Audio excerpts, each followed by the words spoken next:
Welcome to the Best Counsel, aka Advice I Can Offer podcast. First, I would like to make the following disclaimer. This is not an advice podcast. I do not offer advice. I offer what I consider to be counsel. Counsel is what I have learned and what I have experienced in my life journey. If something I say on this podcast resonates with you and can help you, good.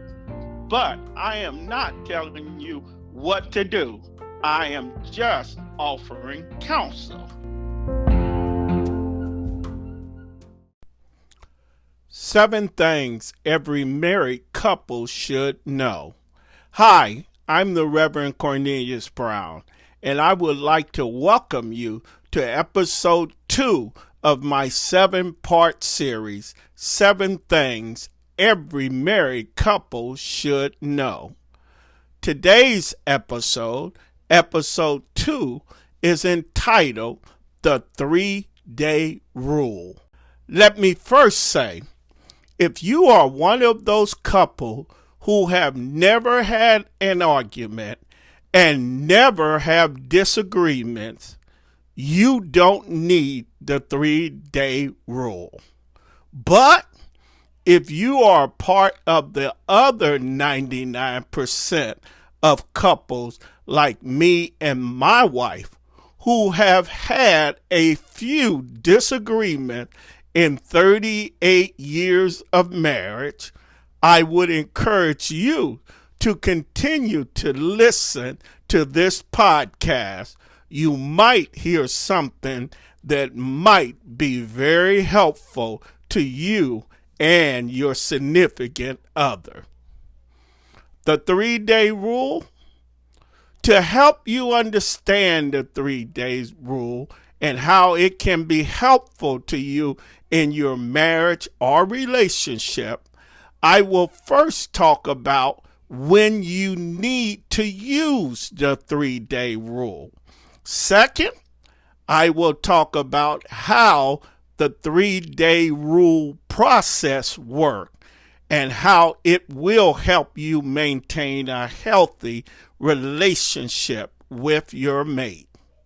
First, when do you need to use the 3-day rule in your marriage or relationship?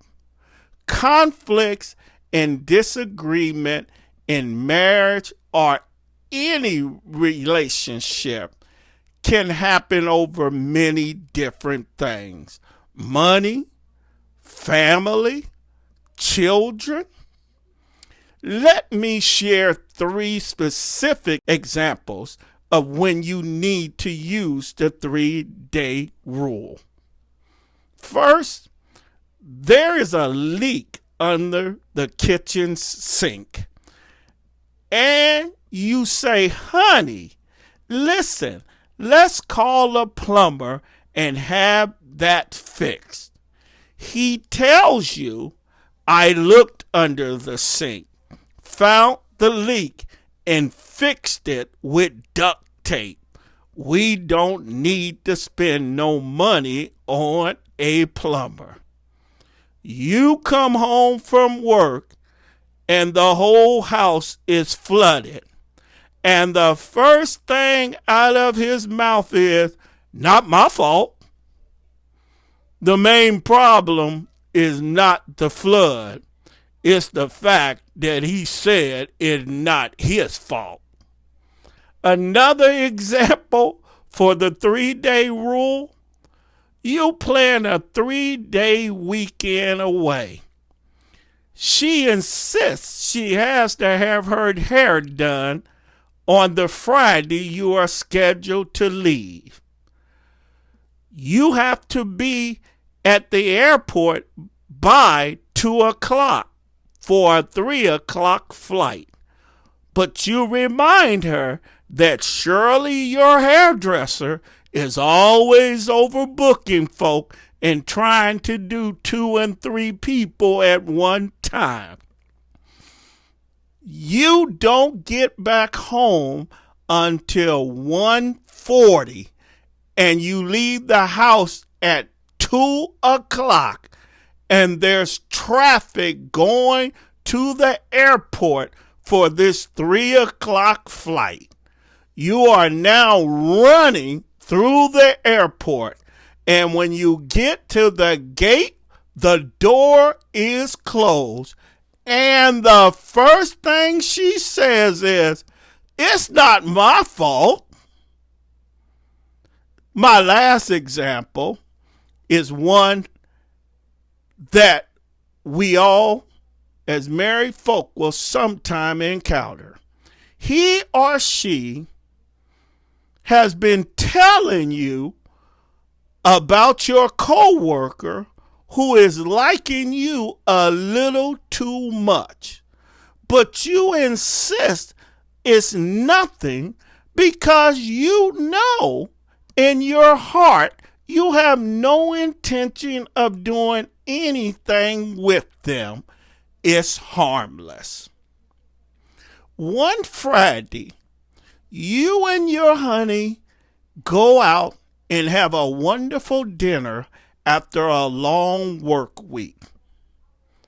You are now at home, all cuddled up and enjoying your Friday night.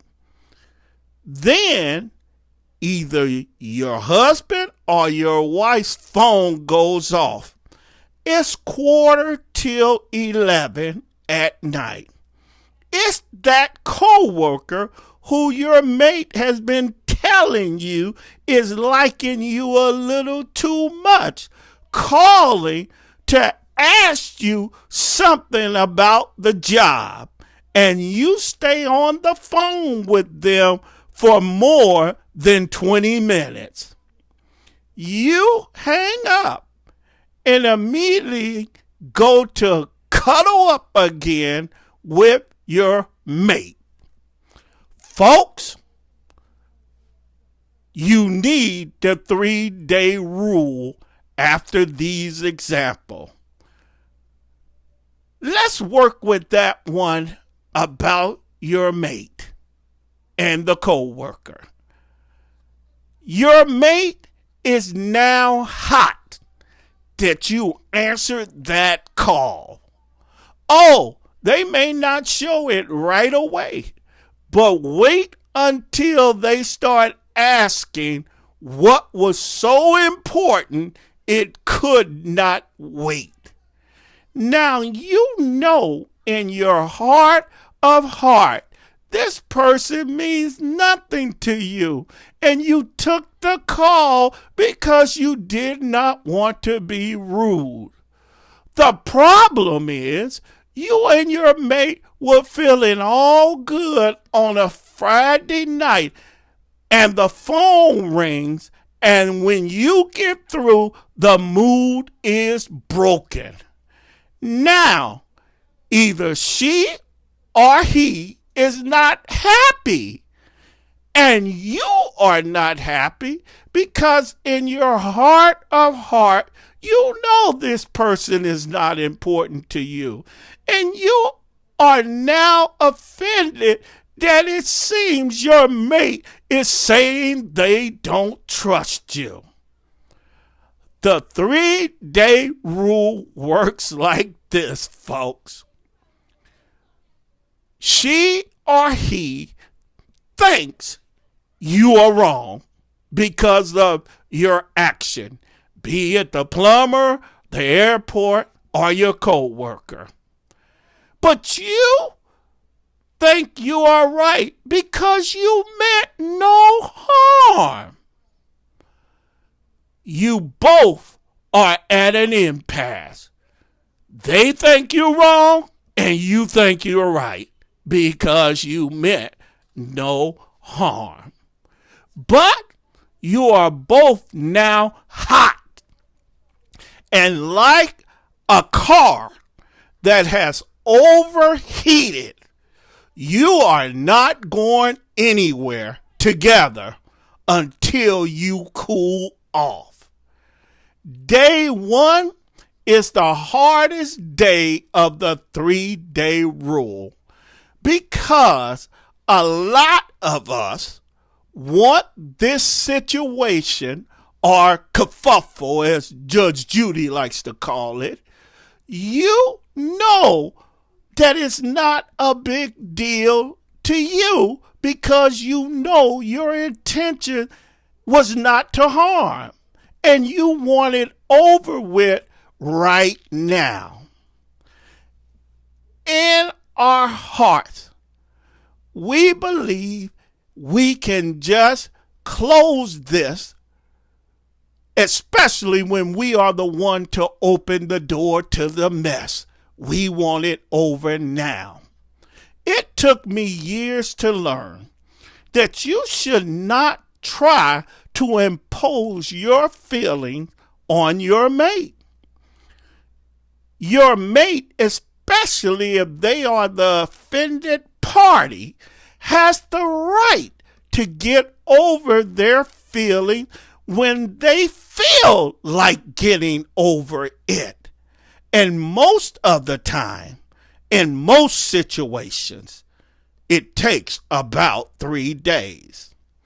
The first day of the kerfuffle, as we call it, you have to give your mate space. That does not mean leaving the house or the home. In fact, you have to do your best to stay home. Even in the same bed, you may not be cuddling, but you are still there giving space. This may not feel good, and it may even feel the first day that your relationship is over. But hang in there. Give it the 3-day rule. Don't give up on the first day. There may be no cuddling and not a whole lot of talking on that first day. Be careful of too much talking because it will lead to yelling. Say what you need to say to take care of business, but keep your space. Day 2. You may feel like it's a real good time to make up because you want this to be over. But day 2 is the magic. Keep some space. The reason you keep space is to understand that you miss what you have together. And you really need time to understand that what you have is worth it and worth working for. It's to make sure that you're giving the other person time to really try and get over it. Day 3. Thank God for day 3. On day 3, this is what you do. And if you're a praying person, I hope you are, pray throughout. Prayer helps a lot.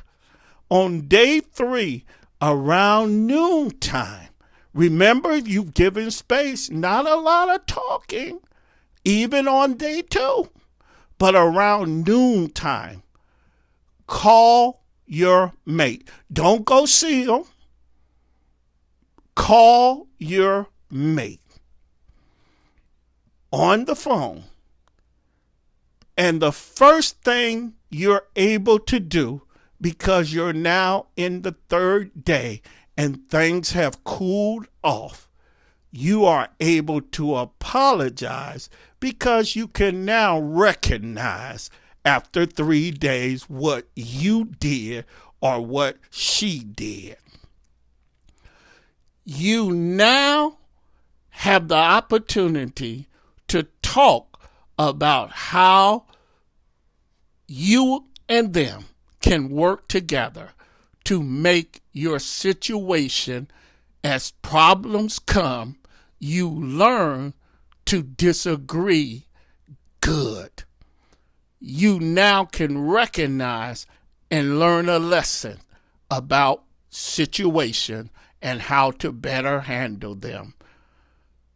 It's time to make up, and I want to make sure you understand there are few things match making up after 3 days. Now, let me conclude or close by saying the 3-day rule up front will not work for all marital situations. Sometimes you need more help than 3 days, and you may need to involve counseling long-term and other things. But in 38 years, I have learned that 80% of what goes on in your marriage, as far as agreement, disagreement, irritation, can be dealt with and healed within 3 days. One other thing I need to make sure you keep in mind as I close. During day 1 and 2, if you plan to employ the 3-day rule, do your best to keep your immediate family and close friends out of your disagreement. You can call a pastor, you can call an elder, you can call a counselor, or someone who you know is more spiritual and one who is not going to interfere in your relationship. Because when you tell these other folk, you and him may get over it in 3 days and be lovey-dovey, but the rest of them hold on to it forever and are always reminding you of that situation that was supposed to be the end of your relationship because they decided it was. They will always bring it back up. Pray about it. Talk about it with God and see for sure that that's a great person to tell all your troubles. Take care, folks, and I look forward to talking with you next week about part 3 of this series, 7 Things Every Married Couple Should Know. Next week, episode 3, Best Friends. Take care, and I look forward to talking with you soon. And if something I said encouraged you, share it with someone you care about. And follow me on Instagram, Facebook, or Twitter at The Best Counsel. Or visit us at our website at thebestcounsel.com.